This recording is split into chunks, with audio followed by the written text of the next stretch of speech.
General SADIO CAMARA is dead.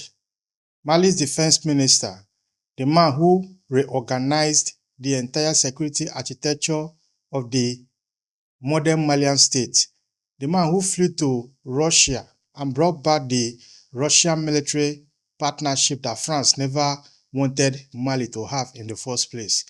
This same guy is the same guy that the United States sanctioned in 2023 for choosing Russia over the West. The guy was killed. Iran was almost made uninhabitable by drought, and the drought was engineered in part by US radar systems that were blasting energy to ionize the atmosphere to steer clouds away from Iran and to actually cause a drought. It's just classic geoengineering, multiple ways to achieve this. But what has happened is that since those large radar installations around the Persian Gulf have been destroyed by Iranian drones, the rains have returned. My people, today I come to you with a very painful news. My heart is actually heavy because I usually don't really sleep because of the three Sahel leaders.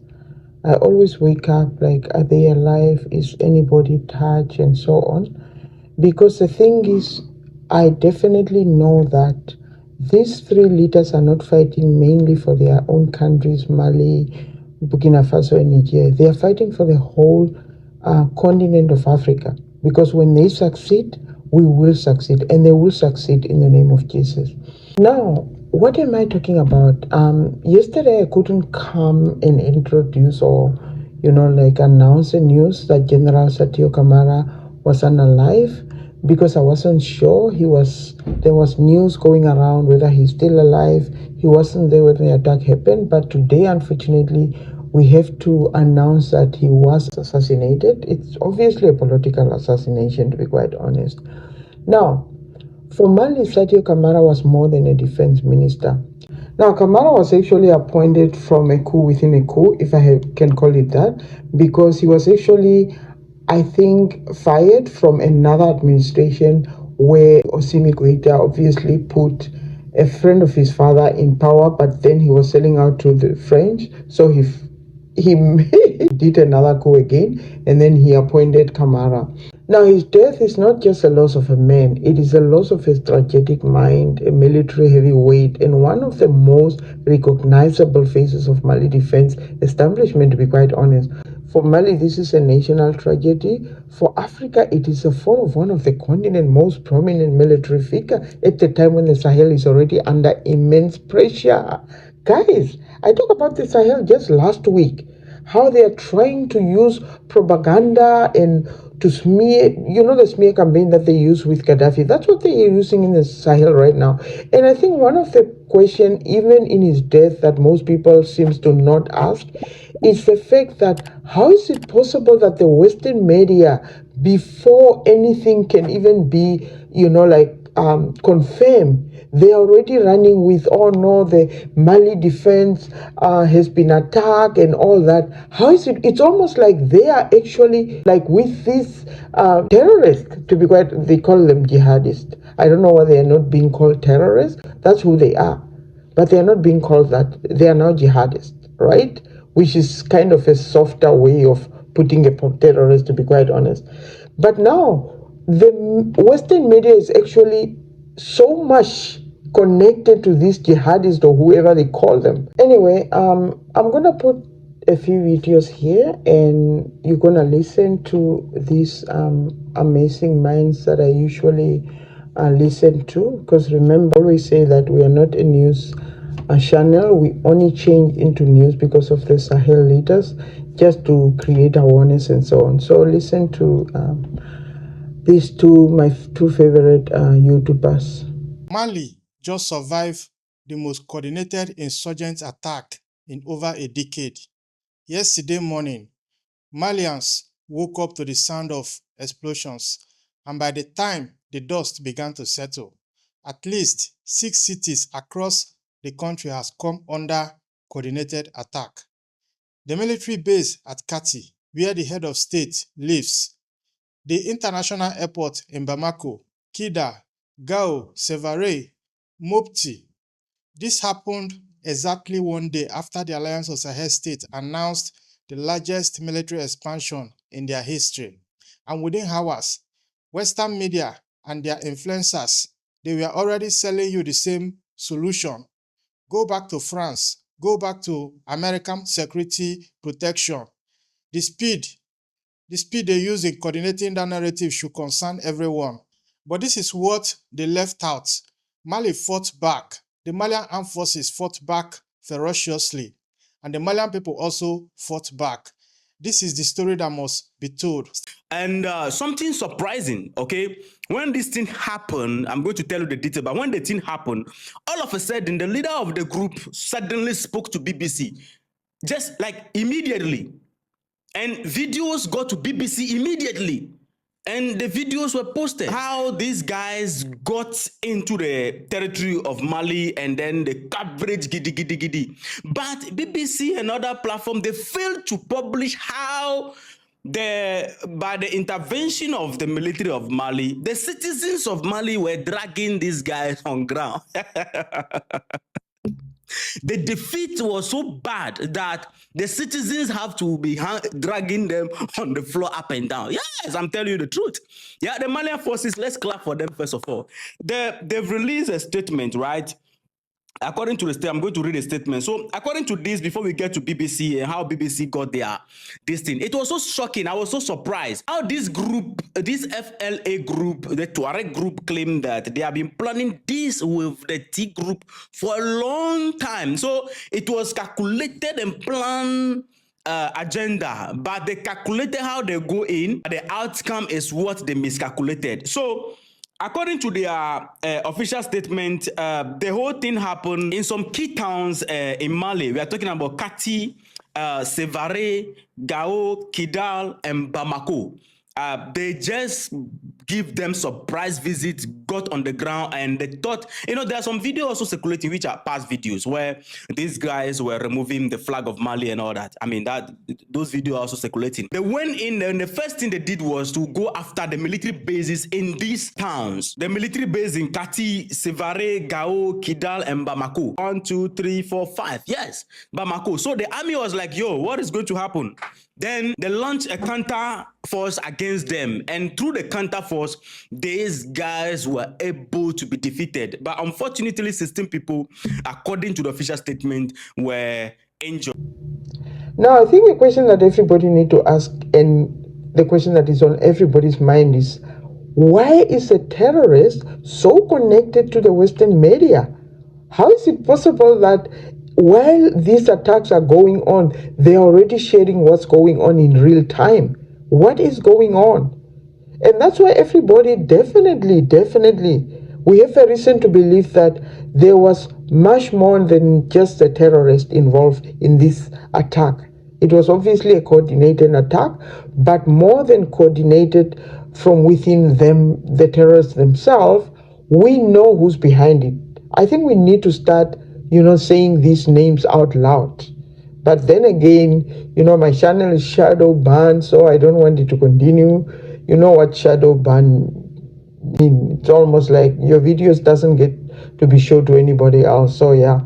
Anyway, something is going on. And then we are going to talk about something else as well today, which is like, can you believe that the divided state literally actually control the weather, in the sense of like the rain in Iran for the past 4 decades? Now, you know what? I have to bring God in this picture, because the word of God says that everything works out for good. Because would you believe that, to be quite honest, I think these girls put it very well. Because I think, honestly speaking, the divided states are run by a bunch of terrorists. No, actually, when I say terrorists, that's actually an insult to the terrorists, because I think they are better. I think this is a bunch of mafias. Like, honestly speaking, we need to admit that the president of the divided states and most of his administration are just a bunch of, come on, let's say it out. Let's say out loud what most people don't want to say out loud. This is a mafia. Listen to these girls. So we have a crime syndicate that runs the United States federal government. And I think, I've watched a lot of mafia shows. Of course, they're great. Godfather, all of that stuff. Usually the mob boss is pretty smart, like diabolical for sure, evil, sociopathic, but they're kind of smart. Like they have a method to their madness. This guy's brain is so cooked. And the fact that there's still so much acquiescence, still so much capitulation, Republican support surrounding this war is very, very solidified. And these people genuinely believe in nothing. Like if you would have polled MAGA 2 months ago, do you think wars in the Middle East are a waste of time and drive up the national debt and that Donald Trump shouldn't do it? They say, absolutely. We are in the post-neocon era. And then all roads lead to these guys being such neocons that Condoleezza Rice herself. They are not wrong. They are not wrong. This is like a mafia boss who's not that smart enough to know even just basic things. Anyway, take a listen to how they actually influence the rain in Iran so that it doesn't rain, so that children can die of oh my goodness, what is going on? Anyway, take a listen. Remember what Zbigniew Brzezinski said, who was the advisor to Jimmy Carter. He started the Trilateral Commission. He's the father of Mika Brzezinski on Morning Joe Ball. And big news, I think is how you pronounce it. Big news, Brzezinski. He said technology will make available to the leaders of major nations techniques for conducting secret warfare, of which only a bare minimum of the security forces need be appraised. Techniques of weather modification could be employed to produce prolonged periods of drought or storm. Well, son of a gun, we've got evidence that that's exactly what they've been doing in Iran. Iranian expert accuses U.S. Israel of weather manipulation to deepen the drought. An Iranian water resource specialist has accused the United States and Israel of manipulating regional weather patterns to intensify Iran's severe drought. According to the Middle Eastern Media Research Institute, they claimed in a July 30th interview on the Iranian YouTube channel that both nations had been deliberately diverting clouds away from Iran for over 4 decades. Well, that's a violation of the treaty not to do that, Jimmy. That is. There's a treaty, international treaty that was signed in the 70s that made it illegal, or they all agreed to not use weather modification.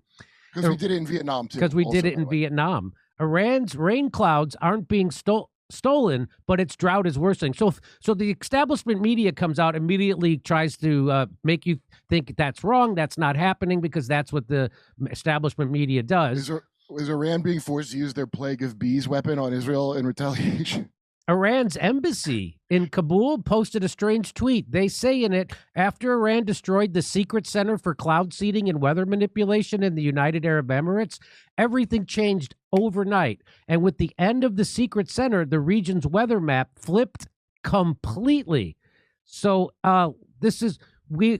it's raining so much, their reservoirs were down to 1%. They were thinking they would have to move people out of Tehran, a city of 9 or 10 million people. They were going to move everybody because they had no water. But now we opened the gates of Iraq's largest dam due to 100% capacity. The dam hasn't reached 100% capacity in years. Underground water sources have started to overflow, and this is what it looks like. That's what it looks like now in Iran. Water everywhere. Water coming up from under the ground.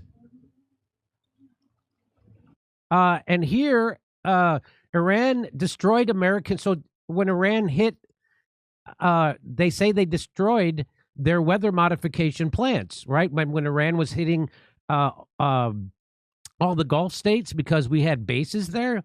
And then they also took out their weather modification. This is what the reporting is, right? So nobody can confirm this for sure, but this is certainly what it looks like, and especially after Iran Kabul tweeted that out. Here's what Tucker Carlson and our good friend Dane Whittington had to say about it. And Tucker, they're being used as a form of warfare. And we know that. We have countries like Iran, constantly demonized, of course, as you well know. Immediately after 9/11, we have the list of countries to be targeted given to General Wesley Clark. A list that clearly existed before 9/11 even occurred. Subsequently, every one of those countries, every one of them, endured a once in 1,000 year drought. Statistically, mathematically, that's impossible without climate intervention operations. And we have the leader of Iran on the floor of the UN, on film, on the record, stating NATO was cutting off their precipitation. We have Iranian top scientists recently stating NATO's been doing this for 40 years. Destabilize the food supply by destabilizing the rain, and you destabilize the population. Like, guys, isn't that crazy? Isn't that crazy? And these are the same people. These are the same people we know. These are the same people behind the Sahel terrorism.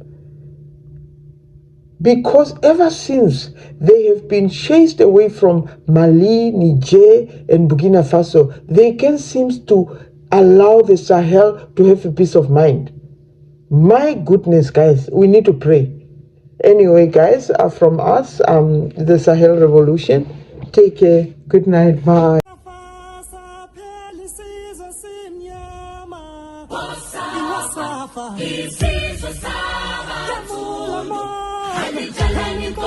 Kelly